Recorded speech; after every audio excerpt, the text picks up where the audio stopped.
सुप्रभात। आज मातृभाषा कालांश को समस्त को स्वागत।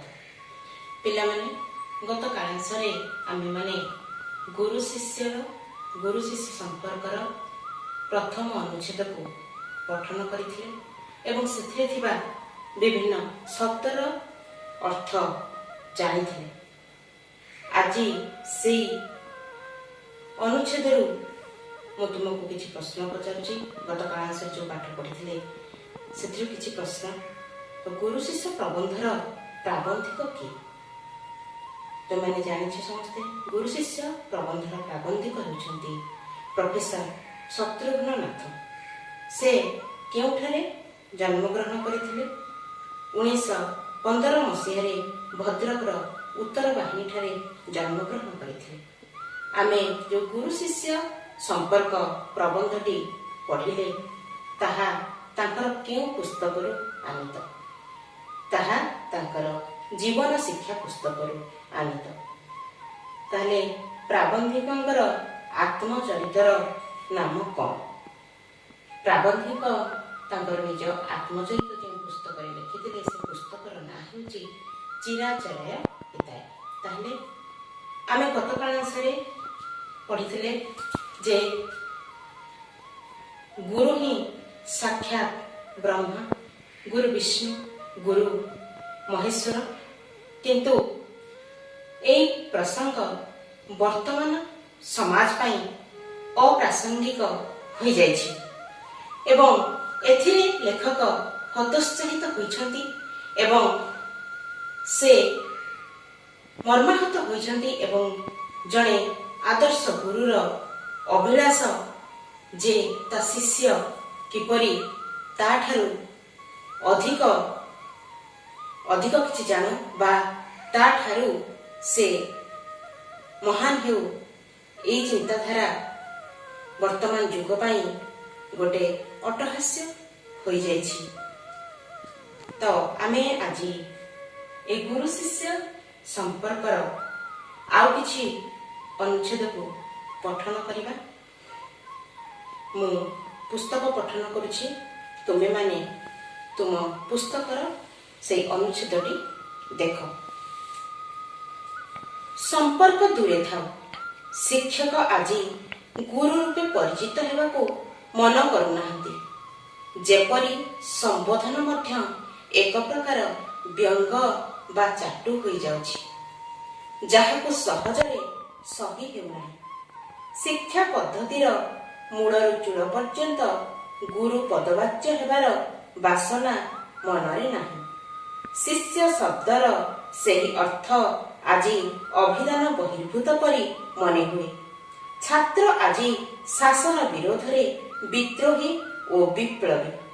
शासन संभवतः अप्रासंगिक बा प्रगतिर परिपंथी।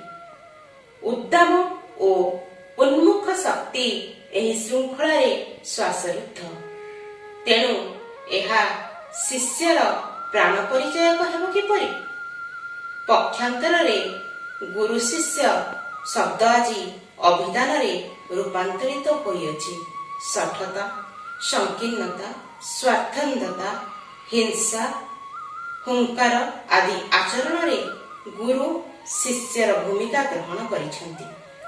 कालर गतिरे मूल्यबोधर अवक्षय घटिछि। एहा फलरे रूपांतरीकरण होइछि, किंतु परिवर्तित भूमिकारे मध्य मूल प्रकृति दुईटी दिगरे अतुट रहिछि।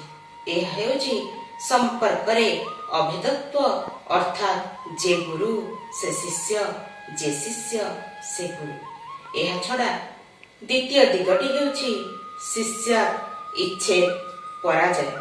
ताहले वर्तमान रो शिक्षा पद्धति किपरि भाबरे कटु हो जाइछि। कालर गतिरे गुरु शिष्यर जो संपर्क बा गुरु शिष्य शब्दर अर्थ अभिधान रे किपरि रूपांतरित हो जाइछि से विषय रे लेखक वर्णना करिसंती। तो शिक्षक माने आज गुरु रूपे परिचित हेबाकू अनाग्रह प्रकाश करुछंती। गुरु भली एक महत्वपूर्ण स्थान रे ଯେଉଁ କାର୍ଯ୍ୟ କରିବା କଥା ସେ କାର୍ଯ୍ୟ କରିବା ପାଇଁ ଶିକ୍ଷକମାନେ ବା ଗୁରୁମାନେ ପଛଘୁଞ୍ଚା ଦେଉଛନ୍ତି, କିମ୍ବା ଶିଷ୍ୟମାନେ ମଧ୍ୟ ସମାଜର ଯେଉଁ ବ୍ୟବସ୍ଥା ଅଛି ସେମାନଙ୍କ ପାଇଁ ଯେଉଁ ଶାସିତ ହେବାର ବ୍ୟବସ୍ଥା ବା ଗୋଟେ ଆବଦ୍ଧ ବ୍ୟବସ୍ଥା ଭିତରେ ରହିବା ପାଇଁ ଇଚ୍ଛା ପ୍ରକାଶ କରୁନାହାନ୍ତି। ସେମାନେ ଆଜି ଶାସନ ବିରୋଧରେ ବିଦ୍ରୋହ କରୁଛନ୍ତି, ବିପ୍ଳବ କରୁଛନ୍ତି। ତେଣୁ ବର୍ତ୍ତମାନ ଯୁଗରେ ଗୁରୁ ଶିଷ୍ୟର ସମ୍ପର୍କ ଅଭିଧାନରୁ ବହିର୍ଭୂତ ହୋଇଛି। କେବଳ ଶଠତା, ସଂକୀର୍ଣ୍ଣତା, ସ୍ୱାର୍ଥନ୍ଧତା, ହିଂସା, ହୁଙ୍କାର ଭଳି ଯେଉଁ ଅମାନୁଷିକ ଶବ୍ଦ ଗୁଡ଼ିକ ବ୍ୟବହାର ହୋଇଛି ଶିକ୍ଷା ପାଇଁ, ହିଂସା ଓ ହୁଙ୍କାର ଆଦି ଆଚରଣର ପ୍ରମୁଖ ଭୂମିକା ଶିକ୍ଷା କ୍ଷେତ୍ରରେ ଦେଖାଯାଇଛି। ଗୁରୁ ଶିଷ୍ୟର ପ୍ରାଣ ପରିଚାୟକ ହେବା କଥା, କିନ୍ତୁ ତାହା ଆଜି ହେଉନାହିଁ, ବା ବିଦ୍ୟା ଆଉ ମୁକ୍ତିଗାମୀ ବୋଲି ବିବେଚିତ ହେଉନାହିଁ। ତାହେଲେ ଏଇ ଯେଉଁ ଅନୁଚ୍ଛେଦରେ କିଛି କଷ୍ଟ ଶବ୍ଦ ଅଛି, ସେ କଷ୍ଟ ଶବ୍ଦ ଗୁଡ଼ିକୁ ଆମେ ଦେଖିବା ଏବଂ ତାର ଅର୍ଥ ଜାଣିବା। ପିଲାମାନେ, ବ୍ୟଙ୍ଗ ବା ଚାଟୁ ଏ ଶବ୍ଦର ଅର୍ଥ ହେଉଛି ତାତ୍ସଲ୍ୟ କରିବା ବା ପରିହାସ କରିବା, କାହାକୁ ଥଟ୍ଟା କରିବା। ଥଟ୍ଟା ଅର୍ଥାତ୍ ଆଜିର ଯୁଗରେ ଏଇ ଗୁରୁ ଶିଷ୍ୟର ସମ୍ପର୍କ ତାତ୍ସଲ୍ୟ ବା ଥଟ୍ଟାରେ ପରିଣତ ହୋଇଛି। ଯେମିତିକି କେହି ନିଜକୁ ଗୁରୁ କହିବା ପାଇଁ ବା କେହି ଶିଷ୍ୟ ହେବା ପାଇଁ ଯେମିତି ଉପହାସ ଭଳି ମନେ ହେଉଛି। ବାସନା, ବାସନା ଶବ୍ଦର ଅର୍ଥ, ଗୋଟେ ବାସନା ଶବ୍ଦର ଅର୍ଥ ଆମେ ଜାଣିଛନ୍ତି ଯେ ବାସ୍ନା ବା ସୁବାସ, ଆଉ ଏଠି କିନ୍ତୁ ବାସନା ଶବ୍ଦର ଅର୍ଥ କାମନା ବା ଇଚ୍ଛା। ଶିଷ୍ୟର ସବୁବେଳେ କିଛି ଜାଣିବାର କାମନା ରହିବା ଆବଶ୍ୟକ, କିନ୍ତୁ ବର୍ତ୍ତମାନ ଶିଷ୍ୟ ଏଇ ଜାଣିବାର ଇଚ୍ଛା ବା କାମନାର ଇଚ୍ଛା ଠାରୁ ବହୁ ଦୂରରେ। ଶିଷ୍ୟର ଅର୍ଥ ହେଉଛି ଯେ ଶାସନର ଯୋଗ୍ୟ। ତୁମେମାନେ ଜାଣିଛ ଯେ ସବୁବେଳେ ଶିଷ୍ୟକୁ ଘରେ ହଉ ବା ବାହାରେ ହଉ ଗୁରୁଜୀ ଗୁରୁମା ବିଦ୍ୟାଳୟରେ କିଛି ନା କିଛି ଶିକ୍ଷା ଦେଇଥାନ୍ତି, କିଛି ଶାସନ କରିଥାନ୍ତି। ଯେମିତିକି ଠିକରେ ବସ, କ୍ଲାସରୁମରେ ବା ଶ୍ରେଣୀ କକ୍ଷରେ ପାଟିତୁଣ୍ଡ କର ନାହିଁ, ଏଇଭଳି କିଛି ଶିକ୍ଷା ଦେଇଥାନ୍ତି, ଯୋଉଟା କି ତାକୁ ଶାସନ କରନ୍ତି କହିଲେ ଅତ୍ୟୁକ୍ତି ହେବ ନାହିଁ। ତ ଶିଷ୍ୟ ଯେ ଶାସନର ଯୋଗ୍ୟ, କିନ୍ତୁ ବର୍ତ୍ତମାନ ଯୁଗରେ ଶିଷ୍ୟ ଶାସିତ ହେବା ପାଇଁ ଚାହୁଁନାହାନ୍ତି। ସେମାନେ ଶିକ୍ଷା ବିରୋଧରେ ବିଦ୍ରୋହ କରୁଛନ୍ତି। ଅଭିଧାନ, ଅଭିଧାନ କହିଲେ ତମମାନେ ଜାଣିଛ ଶବ୍ଦକୋଷ ବା ଭାଷାକୋଷ। ଯେମିତି ଆମ ଓଡ଼ିଆ ଭାଷାରେ ତରୁଣ ଭାଷାକୋଷ, ପୂର୍ଣ୍ଣଚନ୍ଦ୍ର ଭାଷାକୋଷ, ଏଇଭଳି ଭାଷାକୋଷ ସବୁ ଅଛି ବା ଓଡ଼ିଆ ଭାଷାକୋଷ। ତ ଏଇ ଅଭିଧାନରେ ଯେମିତି ବର୍ତ୍ତମାନ ଗୁରୁ ଶିଷ୍ୟ ଏଇ ଦୁଇଟି ଶବ୍ଦର ରୂପାନ୍ତରିତ ହୋଇଛି ବା ଗୁରୁ ଶିଷ୍ୟର ଅର୍ଥ ଆମେ ଯଦି ଅଭିଧାନରେ ଖୋଜିବା ତାହେଲେ ତାହା ଅଭିଧାନ ବହିର୍ଭୂତ ବୋଲି ଲେଖକ କହିଛନ୍ତି। ଅଭିଧାନ ଭିତରେ ହୁଏତ ସେ ସଂଜ୍ଞା ଯାହା ଥିଲା ବର୍ତ୍ତମାନ ଆଉ ତାହା ନାହିଁ। ସେଭଳି ବିଦ୍ରୋହୀ, ବିଦ୍ରୋହ କରେ ଯେ ବିଦ୍ରୋହ କରେ ସେ ହେଉଛି ବିଦ୍ରୋହୀ। ବର୍ତ୍ତମାନ ଶିକ୍ଷା କ୍ଷେତ୍ରରେ ବିଦ୍ରୋହ ଦେଖାଦେଇଛି। ଅନ୍ୟାୟ ଅତ୍ୟାଚାର ବିରୋଧରେ ବିଦ୍ରୋହ ଦେଖାଦେଲେ ତ ତାହା ଠିକ କଥା, କିନ୍ତୁ ବର୍ତ୍ତମାନ ଛାତ୍ରମାନେ ଶିକ୍ଷାକୁ ନେଇକି ବିଦ୍ରୋହ କରୁଛନ୍ତି ଏବଂ ସେଇଭଳି ବିପ୍ଳବୀ ଏବଂ ବିଦ୍ରୋହୀ ଦିଟାକ ଅଲଗା ଅଲଗା ଶବ୍ଦ ସମାନ ଭଳି ଲାଗୁଥିଲେ ମଧ୍ୟ ଅଲଗା ଅଲଗା। ଯେମିତି ପାଇକ ବିଦ୍ରୋହ ଆମେ ଉଦାହରଣ ନେଇପାରିବାର, କିନ୍ତୁ ବିପ୍ଳବ କରେ ଯେ ସେ ହେଉଛି ବିପ୍ଳବୀ। ଯେତେବେଳେ ସବୁଜ ବିପ୍ଳବ, ଶିଳ୍ପ ବିପ୍ଳବ କଥା ଆମେ ଜାଣିଛନ୍ତି। ତ ଏଇଭଳି ତ ଶିକ୍ଷା କ୍ଷେତ୍ରରେ ମଧ୍ୟ ଏ ବିପ୍ଳବ ଦେଖା ଦେଇଛି। ପରିପନ୍ଥୀ ବା ପ୍ରତିରୋଧକ, ବାଧା ବା ବିରୋଧ ଯାହାକୁ ଆମେ କହିପାରିବା ପରିପନ୍ଥୀ। ତ ବର୍ତ୍ତମାନ ସମାଜରେ ଏଇ ପ୍ରତିବନ୍ଧକ ସାଜିଛି ପ୍ରଗତିରେ, ସମାଜର ପ୍ରଗତିରେ ଶିକ୍ଷା ପ୍ରତିବନ୍ଧକ ସାଜିଛି। ଉଦ୍ଦାମ କହିଲେ ଆଗ୍ରହୀ।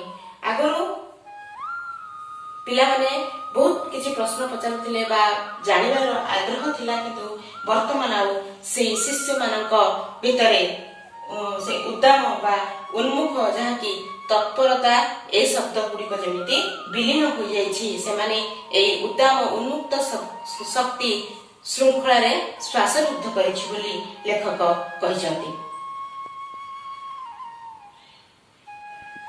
ରୂପାନ୍ତରିତ ରୂପରେ ଅନ୍ତର ବର୍ତ୍ତମାନ ଅଭିଧାନରେ ଶିଷ୍ୟ ଏବଂ ଗୁରୁର ସଂଜ୍ଞାରେ ପରିବର୍ତ୍ତନ ହୋଇଛି, ତାର ରୂପରେ ପରିବର୍ତ୍ତନ ହୋଇଯାଇଛି ବୋଲି ପ୍ରଫେସର ନାଥ କହିଛନ୍ତି। ଶଠତା ଅର୍ଥ ଠକ, ସଂକୀର୍ଣ୍ଣତା, କ୍ଷୁଦ୍ରମନା, ସ୍ୱାର୍ଥନ୍ଧତା, ନିଜ ସ୍ୱାର୍ଥରେ ଅନ୍ଧ, ହିଂସା, ଅନ୍ୟକୁ ଯନ୍ତ୍ରଣା ଦେବା, ହୁଙ୍କାର ଜବାବ ଦେବା, ଅଭେଦତ୍ୱ ଯାହା ଭେଦ କରିହୁଏ ନାହିଁ। ତ ଏଇ ଯେଉଁ ଶବ୍ଦ ଗୁଡ଼ିକ ଆମେ ପଢ଼ିଲେ, ଏହି ଶବ୍ଦ ଗୁଡ଼ିକ ଗୁରୁ ଶିଷ୍ୟ ସମ୍ପର୍କ ମଧ୍ୟରେ ପରିବର୍ତ୍ତନ କରିଛି। କେବଳ ଏହି ଶଠତା ଅର୍ଥାତ୍ ଗୁରୁ, ଯେମିତି ଗୁରୁ ଏବଂ ଶିଷ୍ୟ ଉଭୟ ଶଠତାର ବଶବର୍ତ୍ତୀ ହୋଇଛନ୍ତି ଏବଂ ସ୍ୱାର୍ଥନ୍ଧତା, ନିଜ ସ୍ୱାର୍ଥରେ ଅନ୍ଧ ହୋଇ ଗୁରୁ ମଧ୍ୟ ଶିଷ୍ୟ ଏବଂ ଗୁରୁ ଉଭୟ ସ୍ୱାର୍ଥରେ ଅନ୍ଧ ହେଉଛନ୍ତି। ଏବଂ ଅହିଂସା ଅର୍ଥାତ୍ ଯାହା ଅହିଂସା ପରମ ଧର୍ମ, ମହାତ୍ମା ଗାନ୍ଧୀ ଏବଂ ବୁଦ୍ଧଙ୍କ ଚରିତ୍ରକୁ ଆମେ ଦେଖିଲେ ସେମାନେ କହୁଥିଲେ ଯେ ଅହିଂସା ହିଁ ପରମ ଧର୍ମ, କାହା ପ୍ରତି ହିଂସା ଭାବ ପ୍ରକାଶ କର ନାହିଁ। କିନ୍ତୁ ବର୍ତ୍ତମାନ ସମସ୍ତେ ଶାରୀରିକ ଏବଂ ମାନସିକ ସ୍ତରରେ ଯନ୍ତ୍ରଣା ଦେବା ପାଇଁ ପଛାଇ ନାହାନ୍ତି ଏବଂ ଏହାଦ୍ୱାରା ସମାଜରେ ଶିକ୍ଷା କଳୁଷିତ ହେଉଛି। ଏବଂ ହୁଙ୍କାର ଅର୍ଥାତ୍ ଯିଏ ଯାହା କହୁଛି ତାର ଜବାବ ଦେବା, ଅର୍ଥାତ୍ କିଛି କଥା କହିଲେ ତାକୁ ନ ଶୁଣି ଜବାବ ମଧ୍ୟ ଛାତ୍ର ଆଜି ଦେଉଛି। କେବଳ ଅଭେଦତ୍ୱ କହିଲେ ଦୁଇଟି ଦିଗରେ ଅଭେଦତ୍ୱ ଦେଖାଯାଇଛି, ଯେମିତିକି ଯେ ଗୁରୁ ସେ ଶିଷ୍ୟ, ଯେ ଶିଷ୍ୟ ସେ ଗୁରୁ। ପ୍ରକୃତରେ ଯେ ଦିନେ ଶିଷ୍ୟ ଥିଲା ସେ ଆଜି ଗୁରୁ ହେଇଛି, ପୁଣି ଜଣେ ଗୁରୁ ଜଣେ ଶିଷ୍ୟ ପରବର୍ତ୍ତୀ କାଳରେ ଶିଷ୍ୟ ହେବ। ଅର୍ଥାତ୍ ଜଣେ ଗୁରୁ ସବୁବେଳେ କିଛି ନା କିଛି ଅଧ୍ୟୟନ କରିବା ଆବଶ୍ୟକ। ଯେଉଁ ଅଧ୍ୟୟନ ବା ସ୍ୱାଧ୍ୟାୟ ବଳରେ ତାର ଜ୍ଞାନର ଭଣ୍ଡାର ପରିପୂର୍ଣ୍ଣ ହେବ ଆଉ ଯେଉଁ ଜ୍ଞାନକୁ ସେ ଛାତ୍ରମାନଙ୍କୁ ଦେଇପାରିବ। କିନ୍ତୁ ଏହା ବର୍ତ୍ତମାନ ଦେଖାଯାଉ ନାହିଁ। କେବଳ ଗୁରୁ ଏବଂ ଶିଷ୍ୟ ଭିତରେ ଏଇ ଯେଉଁ ସମ୍ପର୍କ, ଯେ ଗୁରୁ ସେ ଶିଷ୍ୟ, ଏହା ହେଉଛି ଅଭେଦତ୍ୱ। ଯେ ପ୍ରକୃତରେ ଗୁରୁ ସେ ପ୍ରକୃତରେ ଶିଷ୍ୟ ହେବା ଆବଶ୍ୟକ। ଗୁରୁ ଯେ କେବଳ ଶିକ୍ଷକ ଏହା ନୁହେଁ, ପିତା ମାତା ମଧ୍ୟ ଶିଶୁର ଗୁରୁ। ଜୀବନରେ ଆମେ ଯାହାଠାରୁ ଶିକ୍ଷା ଲାଭ କରିଥାନ୍ତି ତାହା ସେମାନେ ସମସ୍ତେ ଆମର ଗୁରୁ। ଯେମିତିକି ଆମେ ପରିବେଶରୁ ବିଭିନ୍ନ ପ୍ରକାର ଶିକ୍ଷା ଲାଭ କରନ୍ତି, ଘରୁ ବିଭିନ୍ନ ପ୍ରକାର ଶିକ୍ଷା ଲାଭ କରନ୍ତି, ସମସ୍ତେ ହେଉଛନ୍ତି ଆମର ଜଣେ ଜଣେ ଗୁରୁ। ତାହେଲେ ସବୁବେଳେ ଗୁରୁ ଚାହାନ୍ତି ଯେ ଶିଷ୍ୟ ଇଚ୍ଛେତ୍ ପରାଜୟ। ଗୁରୁ ସବୁବେଳେ ନିଜର ଶିଷ୍ୟକୁ ତାଠାରୁ ଉଚ୍ଚରେ ରହିବା ପାଇଁ ଆଶା କରେ ବା ତାଠାରୁ ସେ ଉଚ୍ଚ ସ୍ତରରେ ରହୁ, ଏ ଚିନ୍ତା ସବୁବେଳେ ଗୁରୁ କରେ। ଆଉ ଜଣେ ଗୁରୁ ସେତିକି ବେଳେ ଖୁସି ହୁଏ ଯେତେବେଳେ ତାର ଛାତ୍ର ବା ଛାତ୍ରୀଟି ତାଠାରୁ ଉଚ୍ଚ ସ୍ଥାନରେ ଅବସ୍ଥାନ କରିଥାଏ। ତାପରେ ପରବର୍ତ୍ତୀ ଅନୁଚ୍ଛେଦ ବହିକୁ ଦେଖ। ଏହା ସତ୍ତ୍ୱେ ଏକଥା ସତ୍ୟ ଯେ କୌଣସି ଦେଶର ଗୌରବ ସେ ଦେଶର ଲୋକ ଚରିତ୍ର ଉପରେ ନିର୍ଭର କରେ। ତଦ୍ୱାରା ଦେଶ ବଳିୟାନ ହୁଏ। ଲୋକମାନଙ୍କ ଚରିତ୍ର ଓ ଜୀବନର ଗୁଣ ଶକ୍ତିର ମୁଖ୍ୟ ଉତ୍ସ ଅଟେ। ଜାତିର ଜୟଗାଥାର ମୂଳପିଣ୍ଡ ହେଉଛି ଜୀବନ। ଅଥଚ ଏହି ଜୀବନର ନିର୍ମାଣ ବିଦ୍ୟାଳୟରେ କରାଯାଏ। ଜୀବନ ପ୍ରଭାବିତ ହୁଏ। ଜୀବନ ସୌଧର ମୂଳ ଭିତ୍ତି ଶିକ୍ଷାଳୟରେ ପଡ଼ିଥାଏ। ଚରିତ୍ର ଗଠନ ସେଠୁ ବିଧିବଦ୍ଧ ଭାବରେ ହୁଏ। ପୁଣି ଶିକ୍ଷକ ହୁଅନ୍ତି ବିଦ୍ୟାଳୟ। ଶିକ୍ଷାୟତନକୁ ସତ୍ୟ ଶିବ ସୁନ୍ଦର କରିବାରେ ଶିକ୍ଷକଙ୍କର ମୁଖ୍ୟତଃ ଦାୟୀ। ଏହି ନୀତି ସିନା ଗୁରୁକୁଳର ଶିକ୍ଷାକୁ ପରିଚାଳିତ କରିଥିଲା, କିନ୍ତୁ ଆଜିର ଜଟିଳ ସମାଜରେ ଏହାର ଆବଶ୍ୟକତା ଅଧିକ। ତାହେଲେ ପୁଣି ଲେଖକ ଏଠାରେ କହିଛନ୍ତି ଯେ